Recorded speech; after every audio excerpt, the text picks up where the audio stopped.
Babalik tayo sa Philoil Flying V Center kung saan ang Water Defenders Mosey lamang na ng dalawang sets kontra sa Lady Warriors 25-23, 25-22. Mas maganda-ganda yung pinakita ng Lady Warriors ng set number 2. Pero sa bandang huli, ganun pa rin ang resulta. Yun na nga akala ko nga may ipapanalo na nila itong set number 2 dahil they had a lot of chance.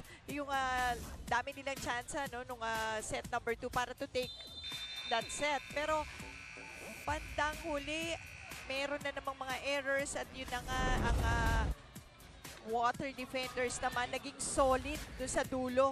Lalong-lalo na nga si Soltones, very steady, 16 points na so far in this match. And yun again, yung team effort kasi ng Water Defenders, I think doon na nagkakaproblema itong Lady Warriors.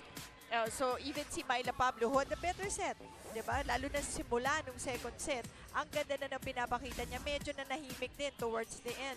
But again, it was close and it was decided at the end of that set. So ito, more attack points na naman. So yung atake talaga ng Lady Warriors na nagiging problema, pero nasagot nila sa blocking. Mas maganda naman ang blocking nila, pero pagdating talaga sa mga errors, lalo na doon sa dulo, yung crucial errors, actually, sila na talagang nahihirapan. Pablo, yung nagpa-set point bago tinapos si Soltones, di ba? Yung palo ni Pablo. So yun nga, tama ka doon, Mosey, no? Sabi mo, crucial yung mga errors na binigay ng Lady Warriors. Masakit doon sa dulo pa nangyayari. And kanina, let me correct myself, that's Babes Castillo. So, syempre, siya ang coach ng NU High School na ang dami na rin na ipanalong championship, diba? Na champion coach natin yan. Siya po yung tumatawag ng ibang place. Talagang si Isabel na, of course, ano rin, may hawak ng sports program ng Isabel. Volleyball player din yan. Si Babes naman played for DLSU, coming from Lourdes, Mandaluyong yata, if I'm not mistaken.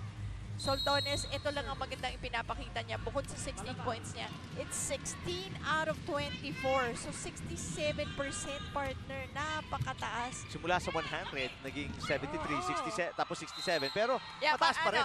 Oo, mataas pa rin yan. Pero mas mataas na yung grades niya dyan. Well, Soltones with 16 points, Sato with 5, Pablo with 9, and Panaga with 8. Si Pablo 9 na yan nung mga mid-portion pa lang yung second set natin. So hindi niya siya nakarangkada towards the end. Pero ito na naman yung hindi magandang simula ng Lady Warriors. 3-0 na agad Mosey dito sa set number 3. At ito yung naging problema nila. Nag-4-0 sila nung set number 2. Pablo, pangalawang subok. May push. Ganda ng depensa ni Soltones. Nabor, easy over. Oh, and Pablo gets the spot. Simple. Kala ko lalabas because hindi masyado ma-spin yung bola. But Pablo gets the point in spite of 3 blockers in front of her. Pablo now with 10 points. Ito na yung talagang kailangan step up na. Todo-todo na dito sa Lady Warriors if they want to win this one. Huling set to para sa kanila. At walang kumuha ng second ball para sa Water Defenders. Miscue on the side of the Water Defenders. Normally doon kasi kung hanggat mapoprotektahan mo yung open hitter mo, diba? Na para siya yung pangatlong bola. Hindi mo papahawak sa kanya. No? Puntahan natin si Angelique Manto.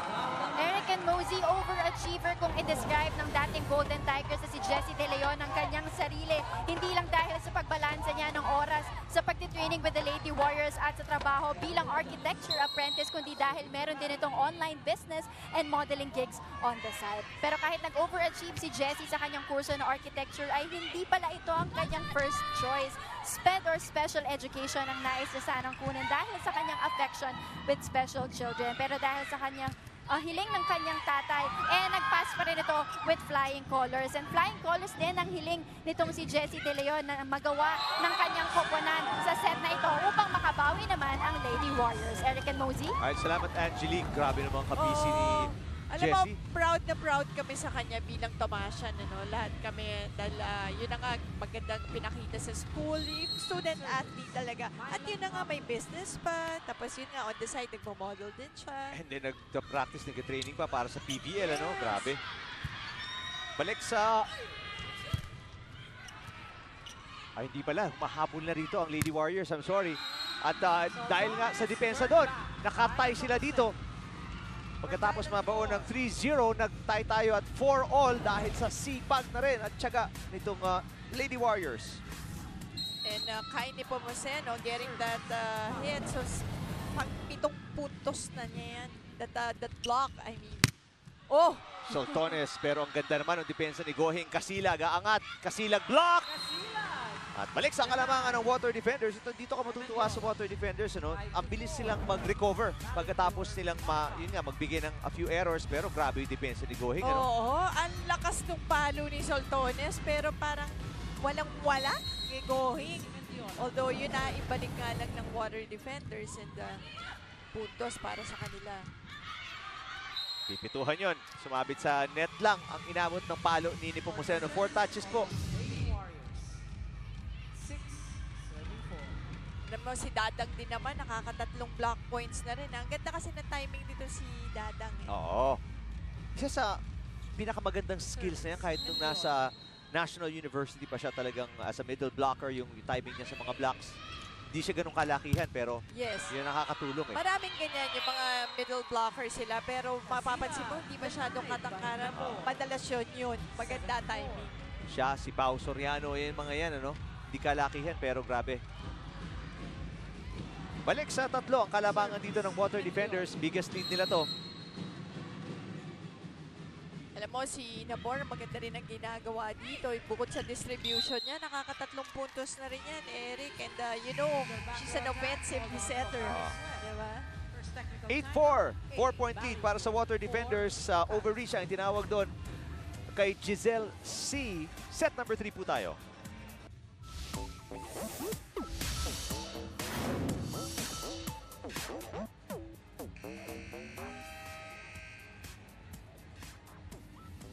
Babalik po tayo sa Philoil Flying V Center, venue ng ating Premier Volleyball League.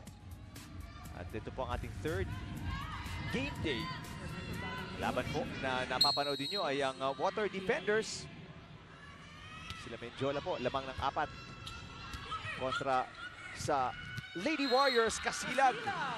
At susubukan ibaba yung kalamangan ng kalaban. Ang ganda ng down the line hit ni Lane Kasilag. Look at her go. Kahit si Coach Romel Abella, talagang sabi niya, yun, finally. Kanina pa nila hinahanap yun. Ang Lady Warriors po naghahanap ng kanilang unang panalo na game at unang panalong set. Pangalawang laban pa lang nila ito. Ang Water Defenders, wala pa pong katalo-talo. Over-receive mula kay Dadang. Well, yan yung pinag-uusapan natin kanina, yung mga middle blockers na hindi katangkaran. Ito yung perfect example dyan, Sato.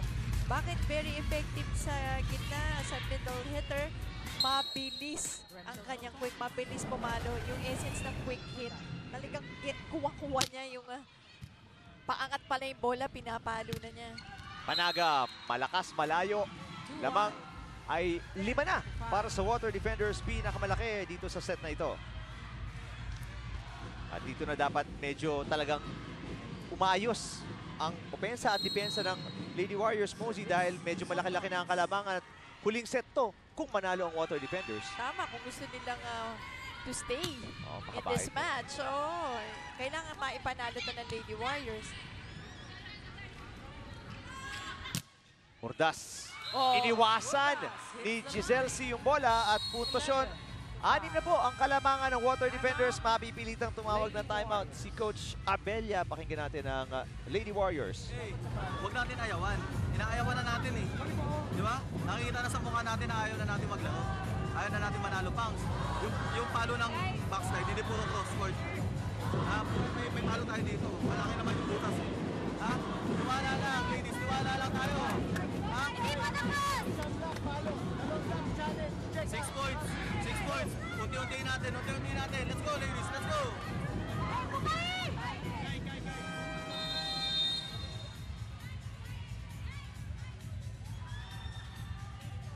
Susubukang putulin ni Coach Abella yung momentum nitong Water Defenders sa pagtawag ng timeout na yun. Sunod-sunod po ang na-score nila.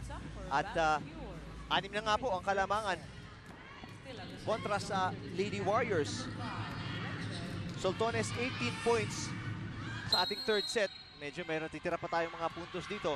Alyssa Valdez, kahapon napanood niyo, no? Ang Cool Smashers kontra sa Lady Jet Spikers 21 pagkatapos ng 3 sets. Itong dalawa to, ganyan magpuntusan yan eh, di ba? Sanay na sanay lang. Sanay na. Oh. Uy, mababa yun. Ito tuloy-tuloy ang pagbagsak. Mosey, nila ni Pomoceno at Lady Warriors. 7 na tong hinahabol nila. Yun ang sinasabi ni Coach Abella, parang inaayawan nyo na. Alam mo yun, hindi pa tapos yung laro, pero continuously, imbis na string of points, string of errors ang nangyayari. So, alam mo naman na hindi ganun yung team mo, di ba? Kaya lang siguro nasasabi rin ni Coach Abella na huwag nyo awyawan. Ganda ng depensa ni Soltones doon. Malabanan, block. Soltones na naman nasa likod. Ang ganda ng pwesto niya. Free ball para sa Lady Warriors.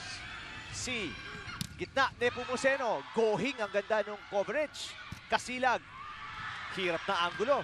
Magandang rally to. Soltones mula sa back row. Push, block naman. Soltones nagangat. Malabanan. Papalo. Sobra depensa sa net ng Lady Warriors, pero tatawagan sila ng net violation. Hindi napatayo si Coach Abella. Mukhang nakita niya rin, may sumabi talaga sa net na player niya.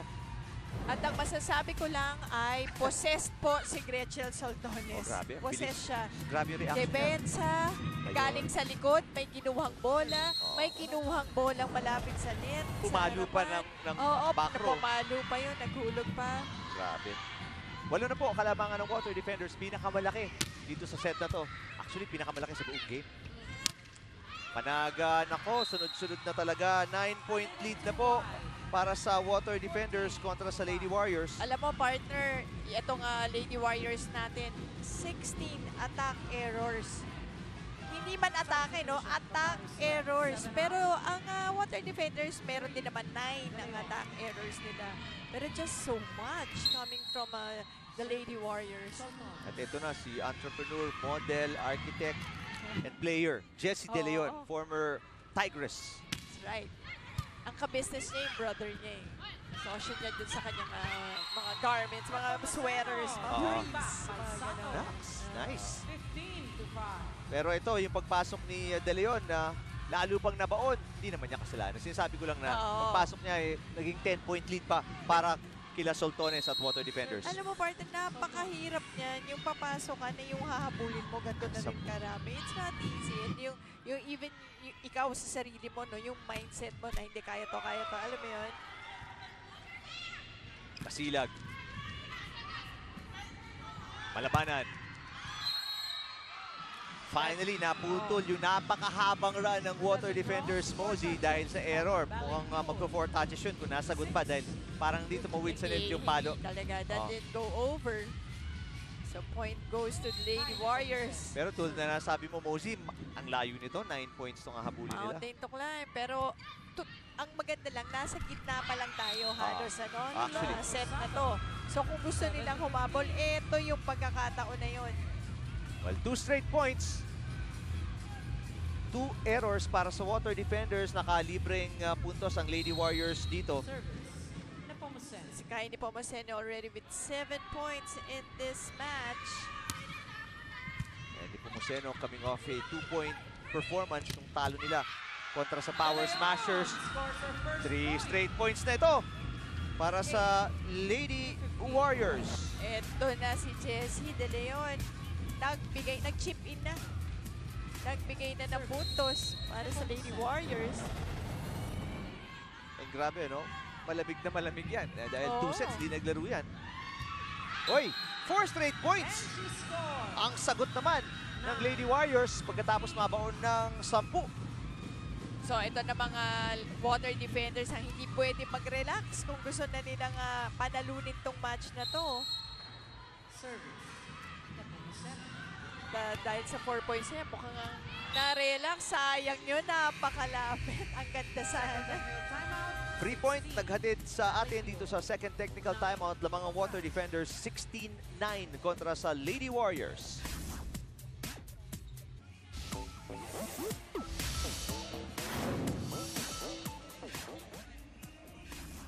This match brought to you by Ribisco, making delightful moments possible anytime, anywhere. Mangilan-ilan ang fans ng Water Defenders, pero ngayon pa man, nagpapakita sila na napakagandang volleyball dito, Mosey, ano? True. 2 sets ang kalamangan nila and lamang sila ng 7, 16-9 dito sa ating third set na DJ Jams. Pariban ba yan? Ano yung ganyan ang buhok niyan? Nag-ayusin ko lang sandali. Gusto ko mahanap si DJ. Hanapin natin siya. Style no? De Leon, blocked. Babalik po tayo sa aksyon dito sa third set. Kasilag. Ganda ng block naman. Ganda yung depensa Oh, what ng a save.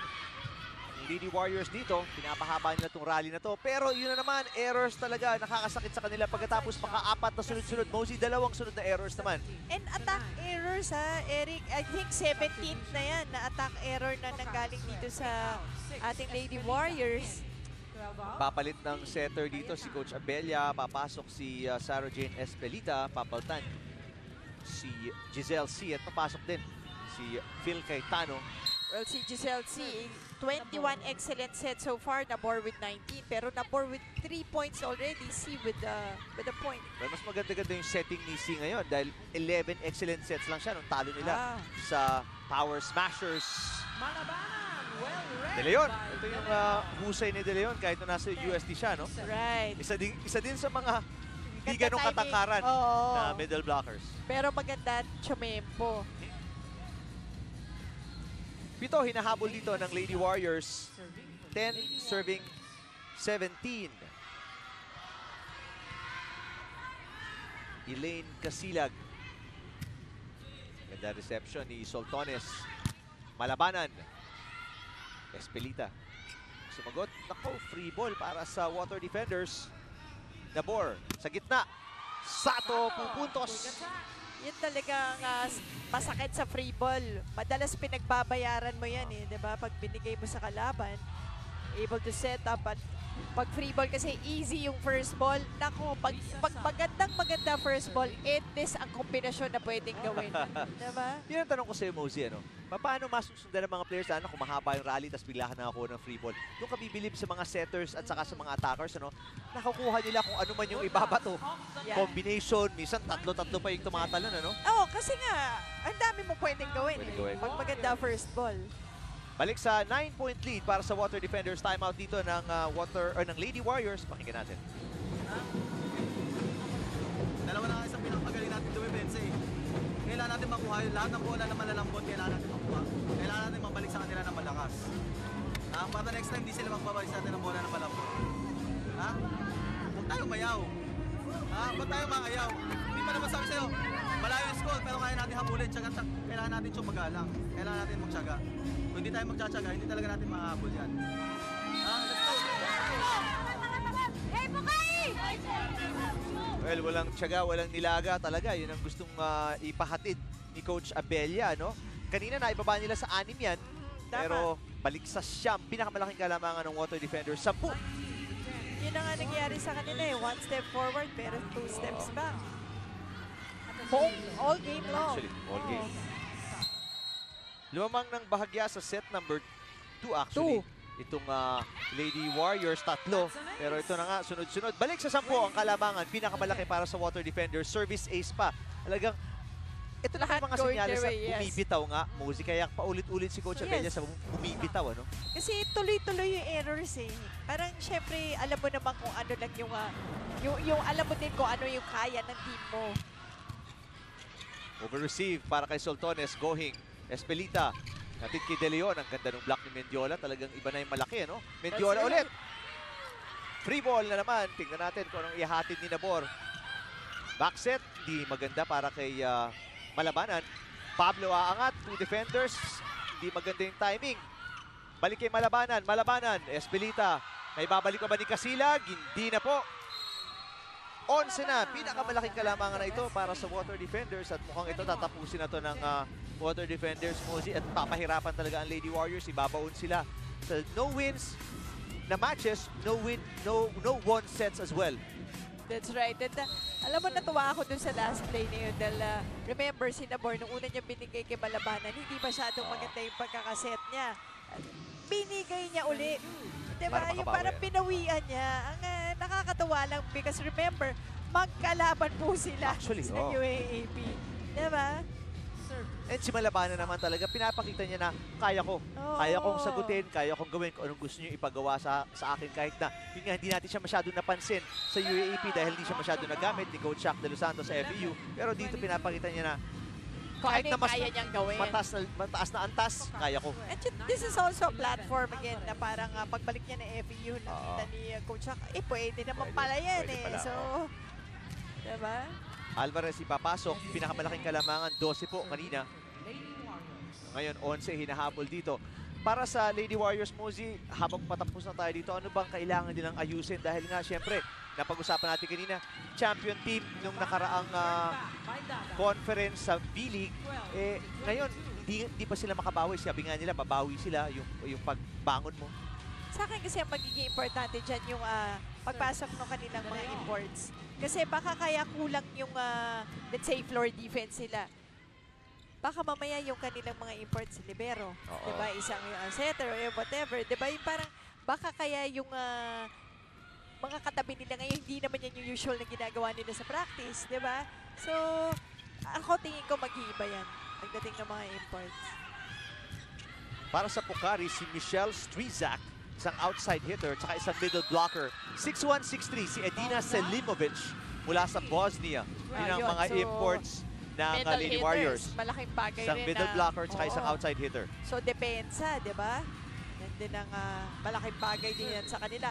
And yung outside hitter, I really think they need one para pantulong kay Myla Myla Pablo. Para naman sa Water Defenders, Jennifer Brooke Keddy, isang middle blocker mula sa California Polytechnic State University. At si Jiang Wali, Thai, na dati naglaro mula sa Thailand, naglaro sa Open Sebastian, hitter to, no? tsaka sa Ateneo. Oo. Diyan open hitter eh. Ayan, ito sila Michelle Strizak at Edina Selimovic. Selimovic. 6'1", 6'3". Mukhang maliit lang pag nakaupo. No? Oh. So, wag natin tabihan. Alam mo na yan. Pablo, ang ganda ng palo pero grabe yung depensa ni Pantone doon. Back row, malabanan, malakas! Not enough spin from that back row malabanan attack. Yan pa, pwede niyang gamitin sa arsenal niya yan. Practice niya dito yung back row attack. Kasi mabigat yung kamay ni Jerry Lee, di Tsaka ba, malaki. malabanan. Yung ang lakas pumalo, natural. Hindi kailangan mag-approach ng todo-todo. In fact, yung approach nga siya, simple lang eh. Lakas ng braso. Babalik si Kaini Pumuseno at Giselle C. sa dulo nitong set number 3.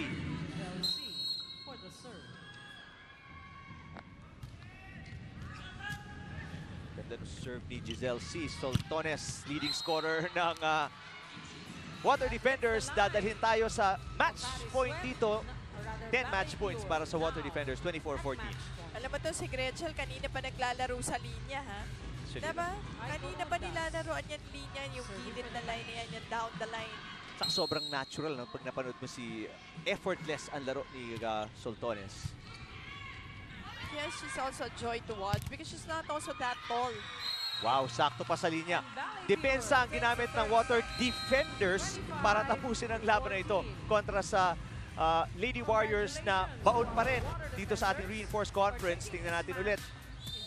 Ang laking bagay ni Menjola talaga dun, ano, nakaka-sindak para sa mga attackers ng Lady Warriors. Yung presence pala, Oo. diba? Strong presence. Exactly. Kaya ito na po, 3 sets sweep para sa Water Defenders kontra sa Lady Warriors sa pangatlong laban ng Water Defenders. Wala pa po silang talo. At ang Lady Warriors, pangalawang laban nila, wala pa naman po silang panalo sa matches at sa sets. Ito po ang confirmation ng ating pagtatapos 25-23, 25-22, 25-14 Lady Warriors. Pababa ang output, Mosey. Yun eh. Di ba kanina pa paulit-ulit si Coach Abella, huwag kayong bumigay, huwag nyong, di ba, kumbaga, huwag nyong ibigay yung laro. Pero yun eh, yun yung nangyari. Parang spiral, di ba, downwards. Naghahanap pa rin sila ng bawi dito sa ating Reinforced Conference. Baka nga sa pagdating ng kanilang mga imports sa Sabado ay magbago na yung tema ng kanilang laro. Ang ating best player of the game brought to you by Ribisco, making delightful moments possible anytime, anywhere.